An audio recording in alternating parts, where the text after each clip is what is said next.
Hi, my name is Dr. Monica Walker. I'm a primary care physician. We treat primarily adult patients. The specialty includes, primarily in our group, family practice and internal medicine. We practice here in Palm Beach County. We are located specifically in Riviera Beach, Florida. I am also a member of the T. Leroy Jefferson Medical Society. The T. Leroy Jefferson Medical Society was developed to include physicians of color in the Palm Beach County. It started in 1900 by a physician by the name of Dr. Thomas Leroy Jefferson. The organization is named after him, and we formally started our organization in the 1950s. My role in the T. Leroy Jefferson Medical Society is physician recruiter for our membership, and also I serve as the chaplain. I'm originally from Chicago, Illinois, went to college in New Haven, Connecticut, and then returned to Chicago for medical school. I was drawn to Florida because of the beautiful weather. We decided we didn't want to live in 20-degree weather in Chicago and thought that we would be like the snowbirds that come down, but we would stay permanently, and it's been wonderful for us. My practice is located in Riviera Beach, Florida, and we have been there for 22 years. And we are quite satisfied with our location.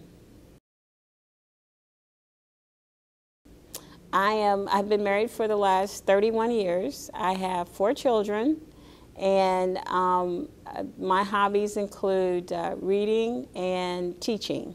I think I'm a teacher at heart, and we do a lot of mentoring and teaching. I practice family medicine, internal medicine, and geriatrics. That is actually one field where we see adult patients. We see patients from the age of 16 through 100. We have some patients that are in their 90s, and that's considered geriatric medicine. We love practicing geriatric medicine because we see the wealth of wisdom in that age group. And it has been quite a challenge just knowing what is important for the 16-year-old and those health challenges with a 16-year-old all the way through women and men in their 90s. We are currently practicing 2 types of medicine. We do workers' compensation, which is the injured worker. I used to be the medical director for Palm Beach County for workers' comp under the county commissioners, so we know quite a number of people who have been injured, and we do meet their needs as well.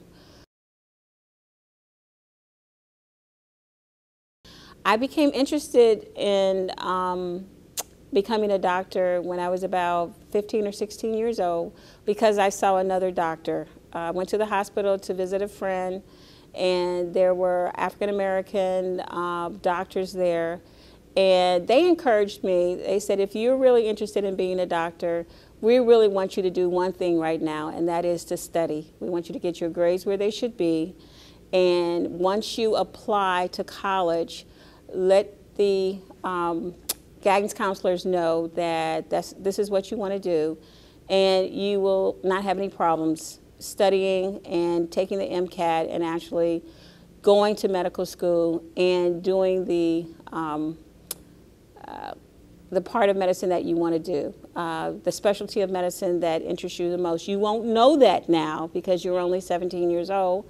However, after you go to medical school, you'll be exposed to all different specialties, and you will know. When I was in medical school, I was drawn initially to pediatrics because I like children and thought that that would be a perfect fit for me. However, I decided after doing 1 year of pediatrics that I would prefer to see adult patients and to treat adult patients. because they had more complex problems, and the challenge of the complex problem really intrigued me. And so I decided to see adults rather than children. But I really admire pediatricians. They are probably some of our best doctors in the entire country.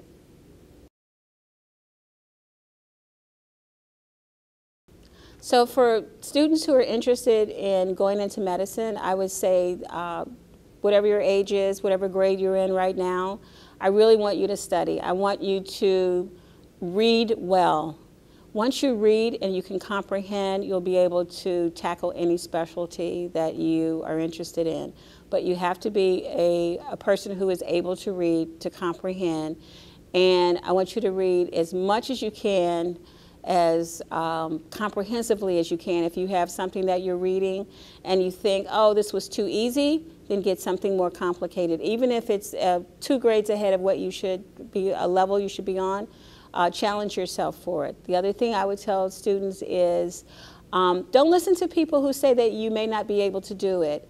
I had a guidance counselor in high school. When I told that guidance counselor that I wanted to be a doctor, the guidance counselor said, we're not sure that you'll be able to pursue that. We're not sure that you would make it in that area. Why don't you think about something else? So encourage yourself. If that's what you really want to do, tell yourself that that's what you will do, and don't let anyone persuade you in another direction.